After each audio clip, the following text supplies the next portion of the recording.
안녕하세요. 춘천 한마음교회 노별아입니다. 저는 현재 대학원에서 국악 판소리를 전공하고 있는데요.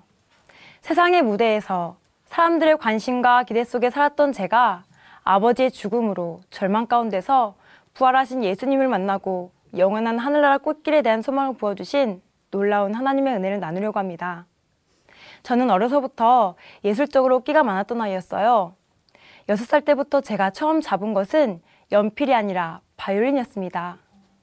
또래 친구들이 한글을 배울 때 저는 바이올린 잡는 것부터 시작해서 피아노, 미술, 무용 등 다양한 예술을 접하며 자랐어요. 그 중에 바이올린을 가장 좋아했던 저는 친구들과 어울릴 시간도 없이 매일 방 안에서 바이올린과 시간을 보내야 했습니다. 이렇게 하루 온종일 방 안에서 음악 연습을 하다 보니 이제는 악보에 나와 있는 콩나물 머리만 봐도 머리가 아플 지경했습니다. 그러던 어느 날 제가 초등학교 6학년 때였어요. 어머니께서 한국무용을 배워보라고 하시는 거예요. 제가 항상 방 안에서만 연습을 하다 보니 체력이 떨어질까 봐 걱정된다고 하셔서 한번 배워보라고 하셨어요. 그래서 저는 이참에 머리 좀 식혀야겠다는 생각으로 한국무용을 배우게 되었습니다. 처음에는 스트레칭으로 가볍게 몸을 푸는데 어느 순간 선생님이 저의 양 다리를 잡고 힘껏 찌는 거예요. 사지를 찌는 느낌이 어떤 것인지 실제로 경험하니 이건 사람이 할 짓이 못 되더라고요. 그리고 이어서 무용 반주에 맞춰서 연습을 하는데 저도 모르게 음악에 빠져버린 거예요. 그 음악은 다름 아닌 우리나라 전통음악 중에 판소리였어요. 13살 나이에 처음 듣는 구구절절한 음악은 저를 매료시켰습니다. 아니, 어떻게 사람의 목소리로 저렇게 표현을 할까? 뭔가 노래 부르는 사람의 삶의 이야기가 그대로 전해지는 것 같았어요. 이렇게 푹 빠져있는 저를 부모님이 지켜보시더니 무척 당황해하셨어요. 왜냐하면 초등학교 6학년 나이에 보통 대중가요나 댄스 음악을 즐겨 듣는데 저는 나이에 맞지 않게 저기 저 시골 어르신들이 즐겨 듣는 쑥된 머리 귀신 형용 정마구빵 찬자리요 뭐 이런 한맺힌 음악에 관심을 보이니까 부모님이 당황하신 거예요. 그래도 부모님은 저를 말리지 않으시고 판소리를 배울 수 있도록 허락해 주셨어요. 그렇게 14살 나이에 판소리를 배우게 되었는데요. 5가지 이야기를 바탕으로 입에서 입으로 구전되어 내려오는 판소리는 특별한 악보가 없이 북장단에 맞춰서 소리를 하는 것이 특징인데요. 이 부분이 저에겐 상당한 매력으로 다가왔습니다. 결국 저는 일반 학교에서 예술학교로 전학을 가게 되었고 어린 저에게 그곳에서의 생활은 감당하기 힘든 시간이었습니다. 부모님과 떨어져서 기숙사 생활을 해야 했고 또 예술학교는 선후배 관계가 매우 엄격해서 조금이라도 선배 눈에 거슬리는 행동을 보였다가는 심한 욕설과 폭력을 퍼붓는 것이 일쑤였습니다. 그러나 이것보다 더 싫었던 것은 이제 전학 온 지 얼마 안 된 제가 전교생들과 선생님들 앞에서 의무적으로 해야 하는 연주 발표였어요. 아직 판소리의 판자도 제대로 배우지 못한 저는 결국 전교생들과 선생님들 앞에서 보기 좋게 망신을 당했습니다. 그날 이후 다시는 그 누구에게도 지지 않겠다는 다짐과 함께 매일 새벽부터 연습실에 나와 하루 종일 교복이 땀으로 범벅될 때까지 연습하며 실력을 쌓았습니다. 그 결과 학교에서는 물론 각종 대회에서 좋은 실력으로 수많은 상장을 받으며 어린 나이에 사람들에게 인정받기 시작했습니다. 무대에서 내려오면 사람들이나 선생님들이 지나가면서 저에게 항상 하는 말은 아가, 너 소리 어디서 배웠냐? 잘한다잉? 이런 칭찬이 끊이질 않았어요. 이렇게 사람들에게 칭찬을 받다 보니 저와 경쟁하는 친구들이나 선배들에게는 늘 질투의 대상이었는데요. 저는 그럴 때마다 독하게 마음먹고 더 열심히 하며 실력을 쌓았습니다. 그러나 이렇게 주변 사람들에게 관심을 받는 것은 좋은 일만도 아니었어요. 왜냐하면 사람들에게 받는 이런 관심이 언제 누구에게 빼앗길지 모르니까 늘 나보다 더 잘하는 경쟁자가 나올 때마다 매일 긴장 속에서 전전긍긍하며 살아야만 했습니다. 이런 저에게 늘 항상 옆에서 지켜봐 주셨던 아버지가 계셨는데요. 아버지는 제가 바이올린을 잡았을 때부터 판소리를 시작할 때까지 항상 저와 함께 하셨어요. 제가 판소리로 대회를 나가면 무대 객석에서 관객이 되어주셨고, 또 제가 긴장할까 봐 걱정되어 무대 대기실까지 찾아오셔서 따뜻한 차를 건네주시며 저의 긴장을 녹여주셨어요. 그러던 어느 날 제가 대학 입학을 앞두고 있을 무렵 갑작스런 아버지의 위암 소식을 듣게 되었는데요. 온 가족은 충격에 빠진 얼굴로 그 자리에 주저앉아 버렸습니다. 평소에 웃음도 많고 강한 모습을 보이셨던 아버지도 병 앞에선 무너지시더라고요. 결혼 전부터 교회를 나가신 어머니는 아버지의 수술을 위해 항상 쉬지 않고 매일 눈물로 하나님을 찾으며 살려달라고 기도했습니다. 그런 어머니의 기도로 아버지 수술은 잘 이루어졌고 회복 중에 있는 그때 저는 공주에서 열리는 박동진 국악 경연대회를 참가하게 되었는데요. 늘 저를 응원해 주시는 아버지는 그날도 어김없이 아직 회복되지 않은 몸을 이끌고 2~3시간이나 떨어진 대회장으로 찾아주셨어요. 그런 아버지를 보고 눈물이 앞을 가렸지만 저는 애써 눈물을 참고 무대에서 노래를 하는데 저 멀리 객석에서 흐뭇한 얼굴로 바라보시는 아버지를 보자마자 참았던 눈물이 왈칵 쏟아져 버렸습니다. 그런 중에 아버지의 병이 다시 재발되고 수술도 불가능한 상황까지 오면서 우리 집은 하루하루가 전쟁이었어요. 그런 아버지에게 뭔가 기쁨을 드릴 수 없을까 하는데 어느 날 강진에서 열리는 청작골 국악 경연대회를 참가하게 되었는데요. 저는 그곳에서 좋은 실력으로 1등을 하게 되었어요. 아버지께 곧장 달려간 저는 상장을 보여드리며 자랑했더니 우리 딸 최고! 그렇게 환하게 웃으시고 그 다음날 천국을 가셨습니다.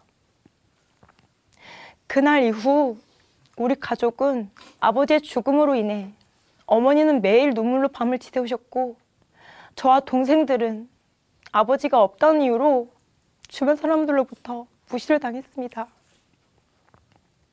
이런 상황이 반복되다 보니 더 이상 안 되겠다 싶어 매일 교회 나가 열심히 말씀과 기도를 붙들었습니다. 저는 그때 무대에서 노래를 하는 것이 너무 두려웠어요. 왜냐하면 무대에서 노래를 할 때마다 아버지의 기억이 떠오르면서 저도 모르게 불안하고 두려웠거든요. 그때마다 어머니는 저에게 별아야, 포기하지 마. 하나님이 분명 너를 세워주실 거야. 우리 함께 기도하며 준비해보자 라고 하셨어요. 그렇게 함께 기도하며 준비한 찬양이 하나님의 은혜라는 찬양인데요. 이 찬양의 가사는 어머니께서 다시 쓰셨어요. 아버지께서 천국에 가시기 전에 온 집이 울려 퍼지게 찬송가를 틀어놓고 욥기 말씀을 읽으시며 말씀하시기를 예수님께서 집 앞에 꽃마차를 준비해 놓으시고 하늘나라를 구경시켜 주시며 여기가 너희 집이라고 말씀하셨다는 거예요.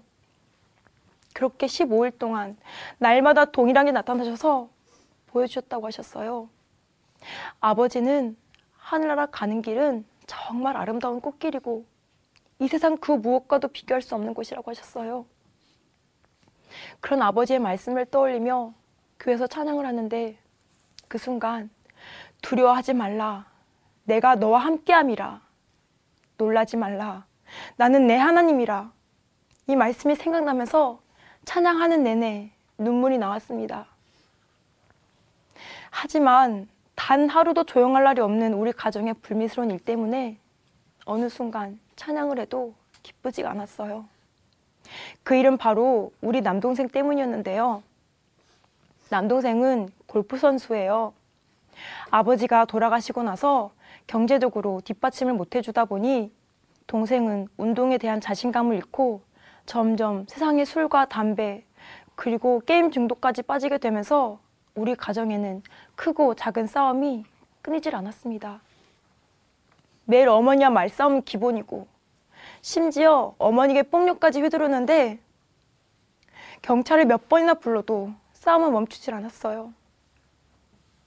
그런 어느 날 동생이 어머니 앞에서 칼을 들고 자신을 죽이라고 하는 거예요. 그렇게 순식간에 일어난 상황에 저는 도저히 눈두고 볼 수 없어 그 자리에 주저앉아 눈물로 하나님, 우리 가정을 살려주세요. 제발 이 싸움을 멈춰주세요. 그렇게 간절하게 기도했습니다. 어느 날 교회 아는 분께서 어머니에게 동영상을 보내주셨는데요. 어머니는 그 영상을 보시고 큰 충격을 받으셨어요. 그 영상은 전혀 변화될 수 없었던 사람들이 부활하신 예수님을 믿고 변화되는 놀라운 이야기였어요.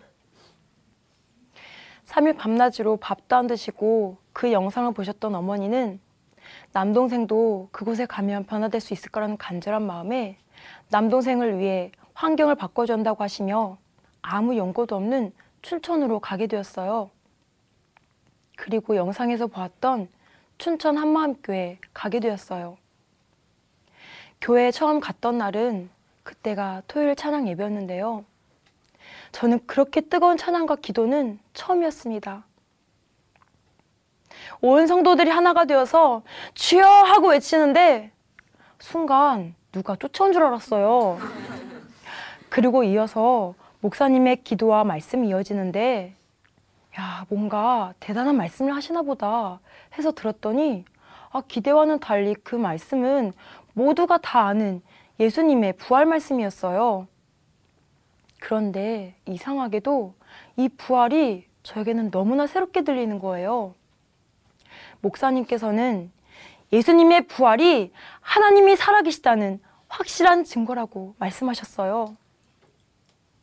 오랫동안 교회 다녔던 저는 그동안 부활을 알고 있었지만 보이지 않는 하나님을 부활로 믿을 수 있다는 것은 한 번도 들어보지 못했거든요.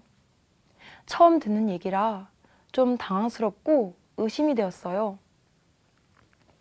그날 저녁 예배를 마치고 교회 한 언니와 교제를 하는데 언니가 뜬금없이 너는 하나님이 살아계신 것을 어떻게 믿을 수 있어? 이렇게 물어보는데 아니 하나님이 살아계시면 살아계신 거지. 그걸 또 어떻게 믿냐고 한 언니의 질문에 저도 모르게 그만 마음으로 믿어요. 이렇게 말해버렸습니다.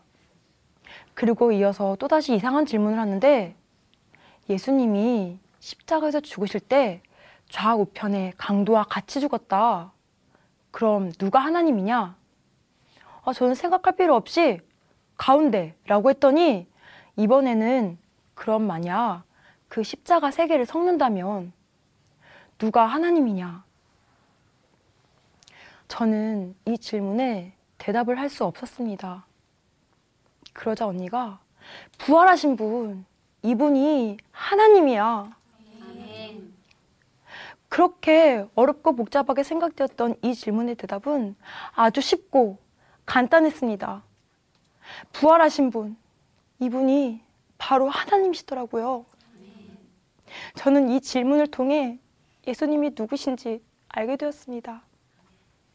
그동안 저는 예수님이 단지 성경 속에 나오는 인물이고 신이라고만 생각했거든요.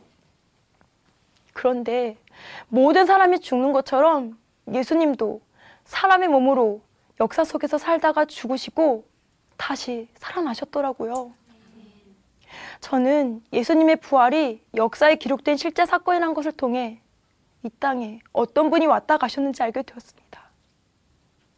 제가 그동안 봤던 역사 속의 인물들을 보면 과거에 어떤 일을 하고 어떤 업적을 남기고 죽었다라고 기록되어 있는데 그와 달리 예수님은 죽었다가 다시 살아났다고 역사에 정확히 기록되어 있었습니다. 제가 실제로 목격하진 않았지만 이미 수많은 사람들이 보고 들은 것을 기록한 것이라면 내가 눈으로 보지 않아도 경험하지 않아도 믿을 수 있는 것이더라고요. 그런데 만약 예수님이 부활하지 않았다면 이분이 부활하지 않았다면 그냥 한 인간의 죽음으로밖에 생각 안 했을 텐데, 그런 그가 사람의 몸으로 죽으시고 다시 살아나셔서 하나님이심을 증명하신 것입니다. 그것도 그냥 죽고 부활한 것이 아니라 성경의 예언대로 우리 죄를 위하여 죽으시고 성경의 예언대로 다시 부활하셨습니다. 예수님의 부활이 실제가 되고 예수님이 누구신지 또 십자가에서 흘리신 피가 어떤 분의 피인지 알게 되면서 아, 하나님이 나를 위해 죽어주셨구나. 저는 그 순간 눈물로 회개했습니다. 하나님께서 목숨 버려 저에게 주신 사랑, 그 사랑을 지금까지 제 마음에서 버리고 제가 주인 되어서 세상의 관심과 기대에 이끌려 살았습니다. 이제 더 이상 세상의 관심이 아닌 오직 하나님의 관심과 사랑으로 가득 채워달라고 그렇게 눈물로 회개하며 부활하신 예수님을 저의 마음에 영접했습니다. 부활하신 예수님을 만나고 나서 저는 더 이상 세상의 무대에서 사람들의 관심을 얻기 위해 노래하지 않아요. 영원한 천국 무대에서 오직 하나님의 기쁨을 위해 찬양하는 사명자가 되었습니다. 현재 저는 국악 찬양으로 복음을 전하는 삶을 살고 있는데요. 그 중에 병원에서 하는 전도는 너무나 기쁩니다. 한 가지 에피소드가 있었는데요. 교회 지체들과 함께 2~3명씩 짝을 지어서 병실을 돌며 전도하는데 어느 날 어떤 아저씨 한 분이 같이 전도하는 언니와 저에게 왜 찬양 한 곡 불러주려고? 이렇게 물어보시는 거예요. 갑작스러운 아저씨의 질문에 함께 있던 언니가 저를 가리키며 아, 네. 옆에 있는 애가 판소리 명창인데 찬양을 엄청 잘해요. 한번 들어보실래요? 그렇게 불렀던 찬양이 하늘나라 꽃길이라는 찬양이에요. 해와 달이 닿도록 영원한 사랑 하늘나라 꽃길을 여는 눈부신 사랑. 그렇게 전혀 일어날 수 없는 상황에 하나님은 그 아저씨를 통해 길을 열어주셨고 그날 이후 저의 병원 순회 공연이 시작되었습니다.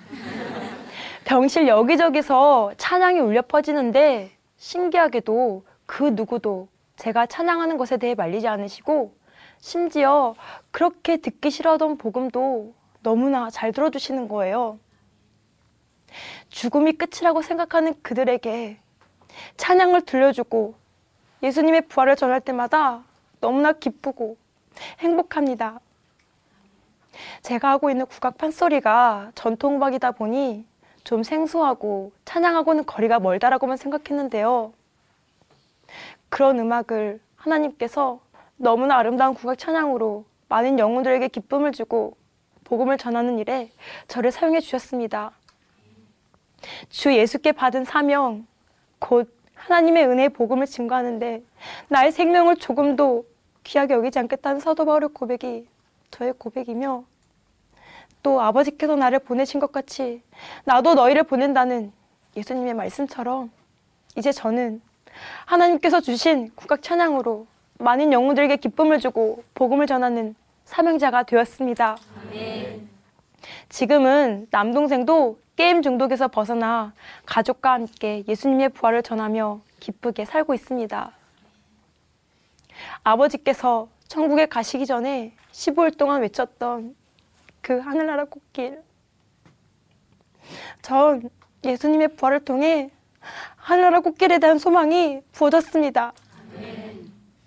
부활로 말미암아 지금까지 제가 걸어왔던 길은 부활하신 예수님을 만나기 위한 축복의 길이고 그 길을 통해 영원한 가족과 함께 하늘나라 꽃길을 걸어갈 수 있도록 길을 열어주신 하나님께 이 모든 영광을 돌려드립니다. 감사합니다.